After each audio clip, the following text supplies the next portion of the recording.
Mon invité ce matin, c'est ses fils Béo Aguia, il est membre de l'Union progressiste Le Renouveau. Monsieur Béo Aguia, bonjour. Bonjour Monsieur Agoy. Bienvenue sur Actu Matin. Vous étiez à Parakou pour vivre en direct et personnellement à la cérémonie d'investiture du duo Wada Talata de la Mouvance.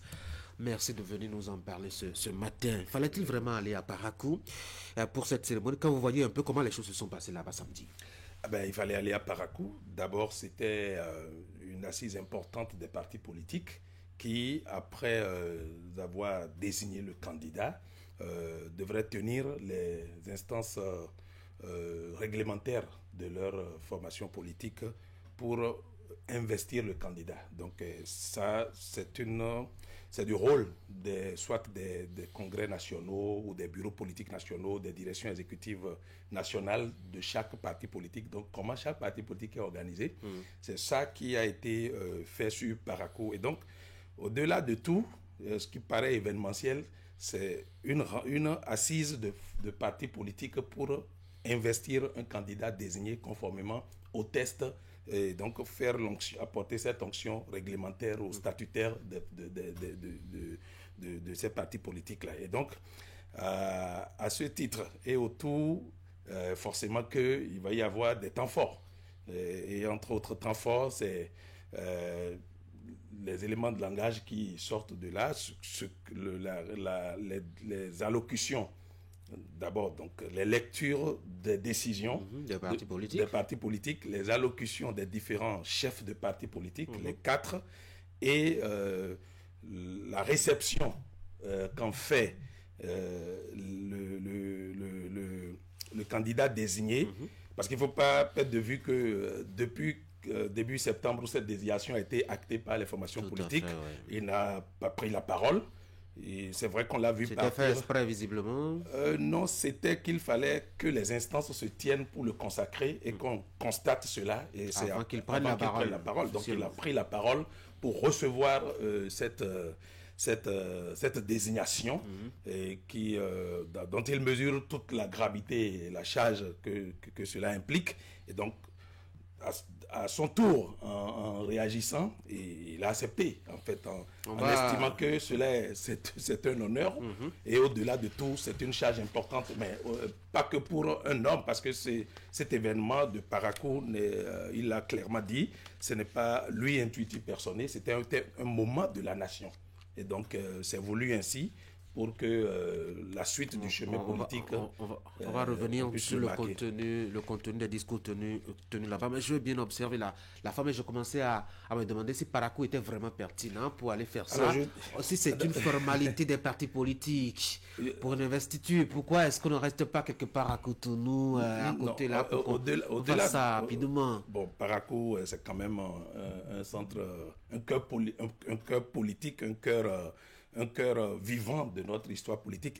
Et d'ailleurs, pour le candidat désigné, beaucoup ont été surpris d'apprendre son lien, son relationnel, son affectif avec Parakou, où son père a été directeur départemental du plan au Borgou, donc. Et lui, dans cette enfance, cette jeunesse, il a pu jouer dans les rues de Parakou, il connaît Parakou. C'est un symbole, en tout cas particulièrement pour lui-même. Il faut comprendre un peu ça.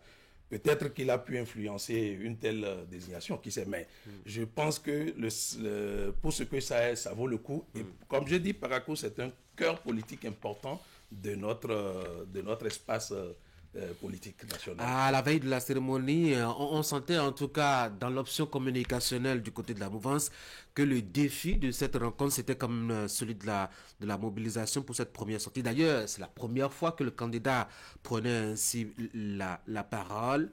As-tu vraiment l'impression que le défi a été relevé? Bien entendu, le défi a été relevé. Alors, du point de vue de la mobilisation, il faut se faire clair. Ce n'est pas un lancement de campagne. Ce n'est pas une recherche de ferveur et de liesse populaire. C'est une réunion politique, comme je l'ai dit tantôt, et qui regroupait les instances des formations politiques. Cela explique toute la mobilisation des responsables qu'on a à l'intérieur du stade. Et donc, cette séance était statutaire pour les formations politiques.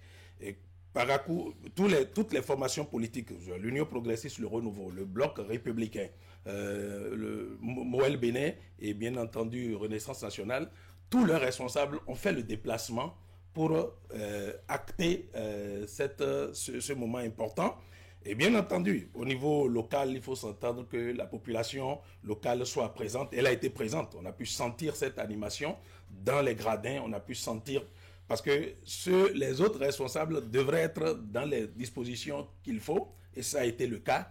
Et puis après, donc, forcément, au niveau local, une présence populaire aussi qui a été vive. Et des jeunes aussi qui ont porté cette ferveur-là autour de l'événement, avec beaucoup d'animation et de joie. Ouais.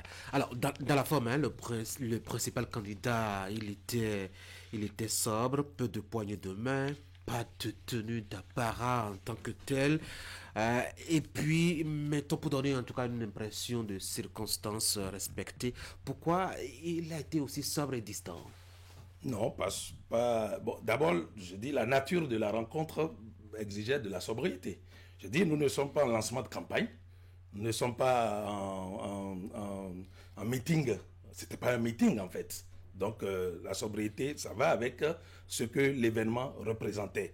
Alors, y a-t-il eu de la distance? Non, je pense qu'il y a plutôt, de façon anecdotique, de voir certaines... Très peu de points de main, par exemple. Non, alors en fait, quand même, c'est un moment solennel d'investiture, surtout de gratitude aussi de sa part. Et une gratitude de sa modeste personne, on en fait le candidat de la mouvance. Il devrait en savoir gré aux responsables des partis politiques. Ben, ce qui fut fait, une gratitude bien exprimée. Et donc, on ne va pas faire focus sur ce qui paraît anecdotique, parce que à force de le dire, c'est qu'on pourrait même penser que est-ce qu'il ne fallait pas que le candidat et les responsables des partis politiques passent la même marque de parfum? Non, on n'a pas besoin de faire focus sur ça. Le plus important, c'était cette réunion. C'était ce que cela représentait pour les formations politiques qui ont assumé dans les interventions de chacun des responsables, qui ont, dans cette assumation de désignation, ont porté toutes les voix qu'il faut, ce qui peut consister dans la continuité d'une vision de développement en marche depuis presque 10 ans aujourd'hui et l'espérance que doit porter cette candidature-là et l'unité qui doit se faire autour. Et donc c'était un moment à la fois d'unité, d'engagement et d'espérance. Et pour dire espérance, vous avez pu noter quand même le mot fort, l'adresse forte du candidat désigné à l'endroit de la jeunesse, qui est celle qui porte l'espérance de toutes les façons. Il est de la génération et il a su trouver les mots justes pour dire que le temps est arrivé davantage de réveiller le potentiel qui est en chaque jeune et de révéler ce potentiel-là. Des efforts ont été faits, mais il faut consolider ces efforts-là aujourd'hui pour que, au niveau de ceux qui ont des initiatives, puisqu'il y a des initiatives aujourd'hui portées par les jeunes, de belles initiatives au niveau agricole, au niveau de la technologie, au niveau des industries culturelles et créatives, beaucoup d'initiatives qui sont prises. Et un aspect très important aussi de cette allocution, c'est de dire que l'avenir et cette espérance, c'est dans nos écoles, c'est dans nos centres de formation, c'est dans nos universités. Et moi, je profite pour dire très bonne fête la journée mondiale à tous les enseignants du monde. C'était hier leur journée. Du Bénin. C'était hier donc leur journée. Est-ce que vous avez fait le même constat ou c'était un choix exprès? La vice-présidente ou la colistière, je crois qu'elle était dans le rôle de colistière à cette tribune-là, d'être transparente, c'est un choix? Non, c'est pas un choix, c'est une position, c'est une présence qui va avec le rôle en fait. Et il faut reconnaître à la vice-présidente, Madame Mariam Talata Chabizime, cette capacité à se faire présente, même quand on pense qu'elle est effacée. En fait, c'est du leadership, parce que c'est un duo désigné, c'est un candidat désigné. Faire en sorte que le candidat soit celui qui porte l'événement et qui soit dans ses responsabilités. Du point de vue de la Constitution, c'est la même valeur entre nous. Oui, c'est le duo, c'est une paire. C'est le duo, oui. Mais c'est-à-dire qu'il faut reconnaître que c'est faire preuve de leadership que d'avoir cette posture de Madame Mariam Chabi Talata, qui est une femme de grande humilité, qui est une responsable politique de grande discrétion. Et donc, ce n'est pas nouveau d'ailleurs, on peut le savoir avec le président Patrice Talon. Elle a cette capacité à assumer sa présence tout en étant discrète. Alors, vous avez commencé à l'évoquer, hein, le contenu du discours de Romuald Wardani. Pour vous, jeune, de sa génération à peu près, quel est l'élément qui vous aura fondamentalement marqué dans ce discours? C'est la prise en responsabilité de la charge. C'est important parce que, vous voyez, notre génération, parfois, elle peut être perçue comme on peut la voir comme incapable de faire un certain nombre de choses.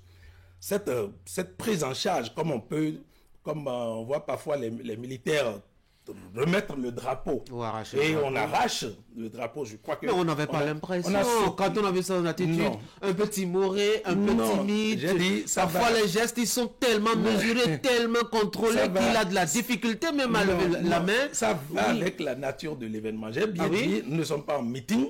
Ce n'était pas un meeting, ce n'était pas un lancement de campagne. Et ça, il faut... C'était pas non plus un recueillement. Non, et bien entendu, c'était de la solennité. Et cela fut bien assumé en fait. Et donc, une responsabilité assumée en comprenant l'importance de la charge. Et pour qui sait à qui on aspire à succéder, il faut davantage savoir ce qu'il en est. Il a exprimé.